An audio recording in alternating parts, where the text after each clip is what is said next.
नमस्कार साथियों, Hindi with KD Sharma online platform में आपका हार्दिक स्वागत है। आशा करता हूं आप सभी बहुत अच्छे होंगे और ईश्वर से आपके मंगल में जीवन की कामना करता हूं। देखिए, जैसा कि आपको अवगत है कि एसएससी जीडी के बैच में आपको निरंतर क्लास मिल रही है।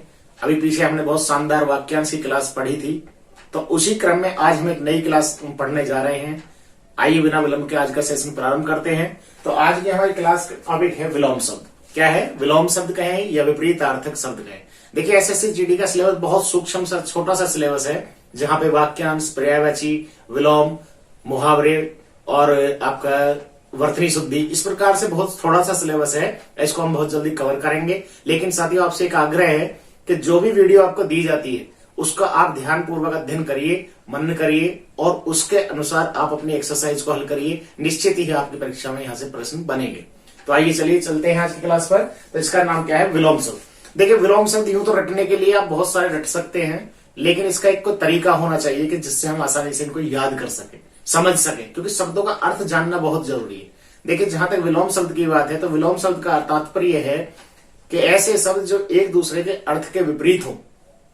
अब ये विलोम शब्द रटने नहीं है, लेकिन इनको हमें बनाने का तरीका आना चाहिए। तो देखिए, हम विलोम शब्द को अधिकतर किसके माध्यम से बना लेते हैं? उपसर्ग के माध्यम से। अब जानते हैं आप उपसर्ग क्या है, क्योंकि मैंने इसीलिए आपका बेस कराने के लिए पहले आपको बताया था कि शब्द कैसे बनता है, शब्द किसके आधार पर परिवर्तन कर लेता है, उपसर्ग क्या होता है, प्रत्यय क्या होता है। इस तरह से उपसर्ग का अर्थ है कि जो शब्द या शब्दांश किसी शब्द के पूर्व में जुड़कर उसका एक नया अर्थ देता हो, उसे हम क्या कहते हैं? उपसर्ग कहते हैं। इस प्रकार से ए, अति, उप, कु, दुर, दुस अनेकों उपसर्ग हैं। तो उसमें क्या है? उपसर्ग लगाकर आप उसका विलोम शब्द तैयार कर सकते हैं। उपसर्ग के माध्यम से अनेकों शब्द बना सकते हैं। जैसे लिखा जाए आचार, दुराचार, आचरण, दुराचरण, कर्म, सुकर्म, कुकर्म, तक आप उपसर्गों के माध्यम से विलोम शब्द बना सकते हैं। तो वो यहाँ पे इस क्लास में मैंने बहुत सारे ऐसे विलोम शब्दों का संग्रह करने का प्रयास किया है कि ताकि आपकी आगामी परीक्षा में यहाँ से प्रश्न अधिक से अधिक बन सके और महत्वपूर्ण विलोम शब्दों को लेने का प्रयास किया है। तो देखिए, सबसे पहला है आदि। आदि का मतलब एक तरीके से है प्रारंभ या शुरुआत। तो आदि का विलोम क्या होगा? अंत। अगला है अंतरंग। अंतरंग का अर्थ, अंतरंग का विलोम क्या होगा? बहिरंग। अगला है अक्षत। देखिए, जैसे कि जानते हैं, शब्दों को जानते हुए चलिए। अक्षत आपका चावल का तत्सम भी होता है। अक्षत, ए का अर्थ नहीं छत माने नाश होना, नष्ट होना, विक्षत होना। तो अक्षत का क्या हो जाएगा? विक्षत। अक्षत का मतलब जो क्षत ना हो, जो क्षतिपूर्ति ना हो, नष्ट ना हो। अगम, जैसा कि आप जानते हैं कि जहां पहुंचा ना जा सके उसे क्या कहते हैं? अगम। और जहां पहुंचना मुश्किल हो उसे क्या कहते हैं? दुर्गम। तो अगम का विलोम क्या होगा? सुगम। सुगम का मतलब जहां आसानी से हम पहुंच सके। अगला है अग्र। अग्र का मतलब होता है अगला भाग। अग्र का मतलब क्या है? अगला भाग। तो अग्र का विलोम क्या होगा? पश्च। अगला है अति। अति का जैसे कि जानते हैं, अति कहते हैं ना, किसी चीज की अति हो जाती है, अति हर चीज की बुरी होती है। तो अति का अर्थ होता है अधिकतर, अधिकतर। तो अति का विलोम क्या होगा? न्यून। आगे है अग्र। ये बहुत बार परीक्षा में पूछा जाता है कि अग्र का विलोम क्या होगा? तो अग्र का विलोम क्या होगा? विद्य। आगे है अथ। अथ का विलोम क्या होगा? इति।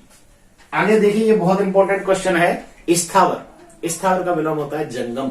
स्थावर का विलोम क्या है? जंगम। नेक्स्ट है अग्रज। जैसा आप जानते हैं, वाक्यांश भी है कि जिसका जन्म पहले हुआ हो तो उसे हम क्या कहते हैं? अग्रज। और जिसका जन्म बाद में हुआ हो उसे क्या कहते हैं हम? अनुज। तो अग्रज का मतलब बड़ा। अग्रज का विलोम क्या हुआ? अनुज। आगे है अधिमूल्यम। अधिमूल्यम यानी मूल्य में वृद्धि, तो उसका क्या हो जाएगा? अवमूल्यम, मूल्य में ह्रास। आगे है सामिस। जैसा आप जानते हैं कि जो मांस खाता हो उसको हम क्या कहते हैं? सामिस या आमिस। और जो मांस ना खाता हो उसको कहते हैं निरामिस। निर का अर्थ हो गया बिना। देखिए, उपसर्ग में जुड़ गया। निर का अर्थ क्या है? बिना। आगे फिर देखते हैं आरोह। आरोह जैसे आप जानते हैं, कहते हैं आरोही क्रम में, अर्थात असेंडिंग ऑर्डर में, बढ़ते हुए क्रम में। तो आरोह का क्या हो जाएगा? अवरोह। आगे है अपकर्ष। अपकर्ष का विलोम क्या होगा? उत्कर्ष। यहाँ पे प्रयास यही किया गया है कि अधिक से अधिक ऐसे विलोम शब्द आपको दिए जाएं ताकि वे परीक्षा में आपके आए। और ये कहीं ना कहीं आए हुए ही प्रश्न है और अधिकतर यही रिपीट होते हैं, तो इनको आप ध्यानपूर्वक पढ़ना। आगे दिया है अपकर्ष का हो गया, उत्कर्ष। आगे है अल्पज्ञ। अल्पज्ञ का मतलब जो बहुत कम जानता हो, और आगे उसका विलोम क्या हो जाएगा? बहुज्ञ। तो अल्प का अर्थ थोड़ा, अल्पज्ञ, और आगे क्या हो जाएगा? बहुज्ञ। अनुरक्त, इसका विलोम क्या हो जाएगा? विरक्त। आगे दिया है अमर। अमर का विलोम क्या हो जाएगा? मृत्य। आगे क्या हो जाएगा? मृत्य, अमृत, अमृत का विलोम क्या हो जाएगा? विष। आगे दिया है अर्जन, अर्जन का विलोम होगा वयन। नेक्स्ट दिया है अवशेष, तो अवशेष का हो जाएगा निशेष, निशेष। आगे दिया है अस्त, जैसे कहते हैं सूर्य अस्त, तो अस्त का मतलब होता है छिप जाना। अस्त का अर्थ क्या है? छिप जाना। और उदय का अर्थ क्या होता है? निकलना। जैसे सूर्य उदय हुआ, सूर्य अस्त हुआ, सूर्य छिप गया, तो अस्त का विलोम क्या होगा? उदय। आगे दिया है अवनी, अवनी जैसे जानते हैं धरती, धरा, वसुंधरा, अवनी, पृथ्वी, ये सब किसके पर्यायवाची हैं? धरती के। तो धरती का क्या है? अवनी, अवनी का विलोम क्या होगा? अंबर। आगे दिया है आर्द्र, आर्द्र का मतलब होता है गीला, वेट, आर्द्र का विलोम क्या हो जाएगा? शुष्क। आगे दिया है ऋजु, ये बहुत बार परीक्षा में आता है कि ऋजु का विलोम क्या होगा? तो ऋजु का विलोम क्या है? वक्र, वक्र का अर्थ होता है टेढ़ा मेढ़ा। आगे दिया है अनुलोम प्रतिलोम, ये तो आप खूब अच्छे से समझ गए होंगे, बाबा रामदेव सुबह को टीवी पे कराते हैं, अनुलोम विलोम करने चाहिए, तो ये हमारे स्वास्थ्य के लिए भी अच्छा है। तो अनुलोम विलोम, तो अनुलोम का क्या हो जाएगा? प्रतिलोम या विलोम। आगे दिया है उज्ज्वल, देखिए ये शब्द अपना बहुत इंपॉर्टेंट है, ये किसकी दृष्टि से? वर्तनी की दृष्टि से, क्योंकि उज्ज्वल में दोनों जे जो है वो कैसे रहेंगे? आधे रहेंगे। उत प्लस ज्वल, उत प्लस ज्वल अर्थात व्यंजन संधि है, तो ये क्या होगा? उज्ज्वल का क्या हो जाएगा? धूमिल। तो उज्ज्वल को याद रखें, वर्तनी की दृष्टि से भी ये इंपॉर्टेंट क्वेश्चन है। अगला है उन्नति, उन्नति का क्या हो जाएगा? अवनति, अवनति का मतलब गर्त में जाना। आगे है उन्मुख, उन्मुख का हो जाएगा? विमुख, उन्मुख का क्या हो जाएगा? विमुख। अगला है कठोर, तो कठोर का क्या हो जाएगा? मृदुल, कठोर का क्या हो जाएगा? मृदुल। दक्षिण, दक्षिण का क्या हो जाएगा? वाम, दक्षिण का वाम। ऊषर, आप जानते हैं ऊषर क्या है? कि वह भूमि जिसमें कुछ पैदा ना हो उसे क्या कहते हैं? ऊसर, बंजर, रेहे, ठीक है। तो इसका हो जाएगा उर्वर, और उर्वर क्या हो जाएगा? जस्ट अपोजिट, कि वह भूमि जिसमें सब कुछ पैदा हो सकता हो। अगला है हर्ष, जैसे सुख का उल्टा दुख है, तो हर्ष का उल्टा क्या हो जाएगा? विषाद, हर्ष का विलोम क्या हो जाएगा? विषाद। अगला है कटु, कटु का क्या है? प्रिय, कि कटु वचन मत बोलिए, प्रिय वचन बोलिए। तो अगला क्या है? कटु का विलोम क्या होगा? प्रिय। नेक्स्ट है कर्कश, कर्कश का मतलब होता है बड़ी भद्दी सी आवाज, जैसे कौआ का से लेते हैं, कोयल का को देते हैं, तो कौए की जो ध्वनि है, आवाज है, वो कैसी? कर्कश है, और जो कोयल की ध्वनि है वो कैसी? मधुर है। कर्कश का विलोम क्या हो जाएगा? मधुर। आगे दिया है पथ्य, देखिए पथ्य का अर्थ जानिए क्या होता है? पथ्य का मतलब है डाइजेस्टेबल, अर्थात जो आसानी से पच सके। पथ्य मतलब खाने योग्य, पचने योग्य। और अपथ्य मतलब कई बार डॉक्टर लिख देता है कि आपको शुगर में ये चीज पथ्य है और ये चीज अपथ्य है। तो पथ्य का मतलब खाने योग्य, और ये न खाने योग्य अर्थात पचने योग्य, और न पचने योग्य।